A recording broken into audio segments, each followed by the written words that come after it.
Sri Gurubhyo Namaha. Welcome to the Online Teaching Academy Ekalaiva. Class 8 Social Science. Today you are going to learn a chapter from Civics, that is Union Legislature. So in the previous chapter, you would have studied about the key features of our constitution. But in this chapter, you are going to study about the one of the organs of our government, that is the legislature. Okay. Generally, how many organs of government are there in India, children? There are 3 organs, isn't it? What are they? They are the legislature, the executive, and the judiciary. Okay, so today in this chapter, you're going to read about the union legislature. Okay, so this union legislature is also called as the parliament. Okay.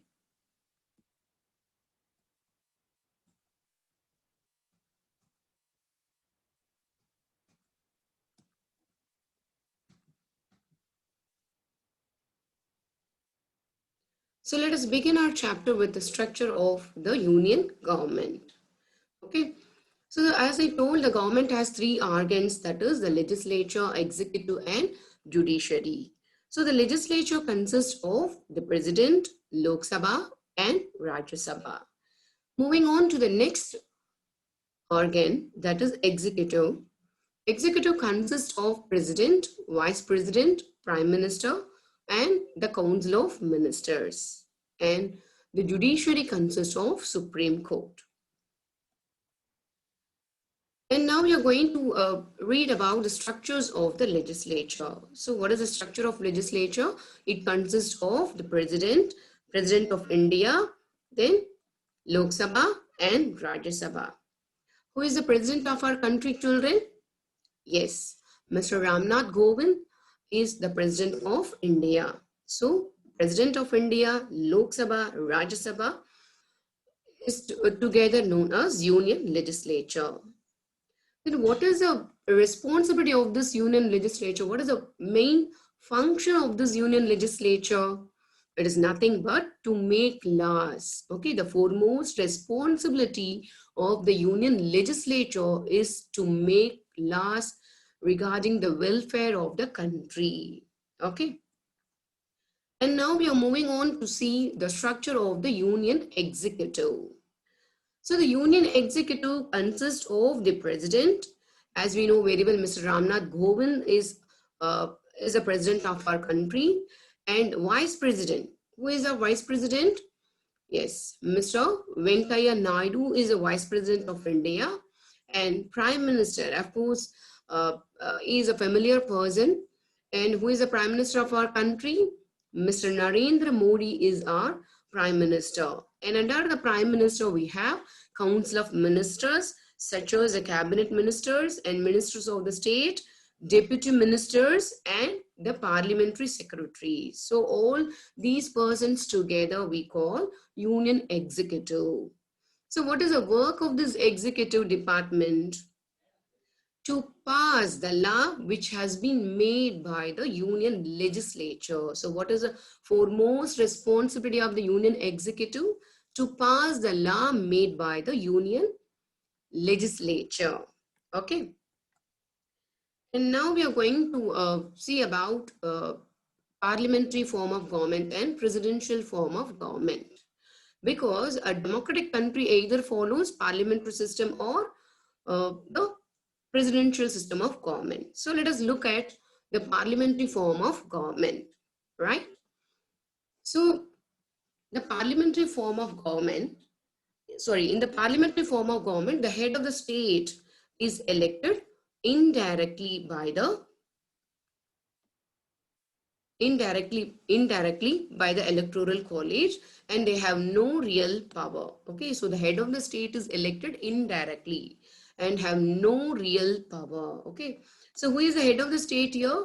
The head of the state is known as the president. Okay, so the president is elected indirectly and have no real power. Then who will have the power? The actual power rests in the hands of the executive department. Okay, and in the parliamentary form of government, each of the government is accountable to the other two organs. So accountable means they are answerable to the other two organs. For example, the executive is chosen by the legislature and is answerable to it. For example, the president appoints the prime minister, the president appoints the council of ministers and chief justice of India and judges of Supreme Court and High Court. So the president appoints the executive people. So in that way, they are answerable to it. Okay, so each of the organs of the government is accountable to the other two organs.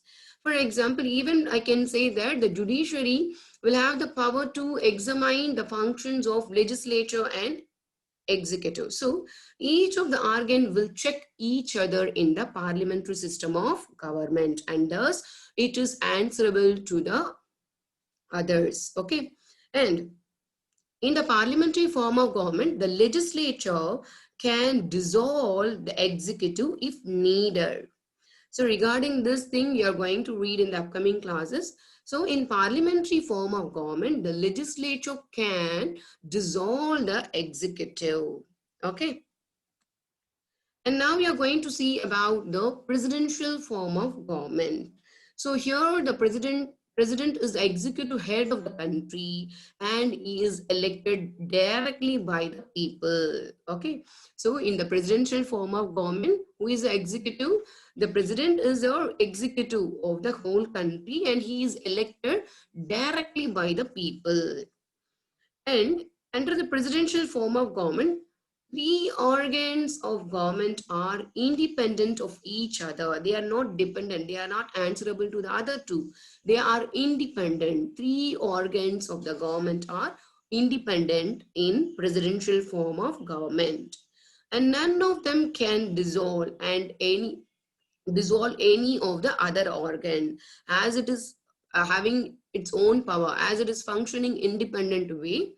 None of them can dissolve any of the other organs, but it can be possible in the parliamentary system of government. So in parliamentary system, the legislature can dissolve the executive, whereas in the presidential form of government, none of the organ can dissolve any of the other organs, right?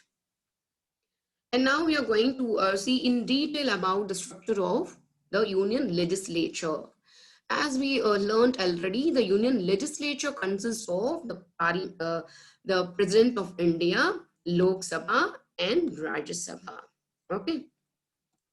And now we are going to look at the structures of Lok Sabha and Rajya Sabha in detail. Okay.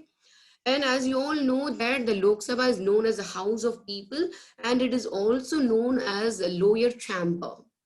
And Rajya Sabha is known as the Council of States and it is also known as upper chamber, right? And we are going to look at the terms of Lok Sabha and Rajya Sabha here. So the Lok Sabha members are elected for the period of 5 years and it can be dissolved. So the Lok Sabha can be dissolved even before the completion of 5 years by the president on the advice of Prime Minister or the Council of Ministers. Or else the Lok Sabha can be extended for 1 more year during the emergency situation of the country. So generally the Lok Sabha members are elected for 5 years term. Okay. Then moving on to the Rajya Sabha. The Rajya Sabha members are elected for the full term and they will remain in office for the 6 years. And as it is a permanent house, it cannot be dissolved. Okay. Rajya Sabha is known as a permanent house so that it cannot be dissolved. Right. And now we are going to see about the elections to the Lok Sabha. Yes, the members of Lok Sabha are elected directly by the people through the general election. Okay. And during the election period, election day, those who are eligible to cast their vote, they will select their leaders. Okay. And for the election purpose, the whole country is divided into small segments. So that small segment is known as constituencies. So from each constituency, one candidate will be elected by the people. Okay. And the candidate winning the greatest number of votes becomes the member of the parliament for that particular constituency. And in the same way, the party which wins absolute majority, that party is invited by the president to form and run the government. And in case if there is no absolute majority, in such case, two or more political party form together and run the government. So that type of government is known as coalition government. And rest of the party will form the opposition party, right? So listen, your children. So we are looking at the elections to the Lok Sabha. The members of the Lok Sabha are elected directly by the people. And now moving on to see the Rajya Sabha. So elections to the Rajya Sabha. So the members are indirectly elected by the electoral college. So the members of Rajya Sabha are elected indirectly by the electoral college. So what is this electoral college? It consists of the legislative assemblies of the state, that is the members of the legislative assemblies of the state. Okay. So Rajya Sabha members are elected indirectly by the electoral college, and this electoral college consists of the members of the legislative assemblies of the state. And moving on to the next one, that is composition of Lok Sabha and Rajya Sabha. So the maximum strength of the Lok Sabha is 552. And out of this 552, 530 members are represent the states and 20 represent the union territories, and 2 members are nominated by the president from the Anglo-Indian community. Okay, at present we have 545 members in Lok Sabha. And moving on to the Rajya Sabha composition, the maximum strength of the Rajya Sabha is 250. Out of this, 238 members are represent the states and the 2 union territories, and 12 members are from the distinguished citizens. So 12 members are nominated by the president.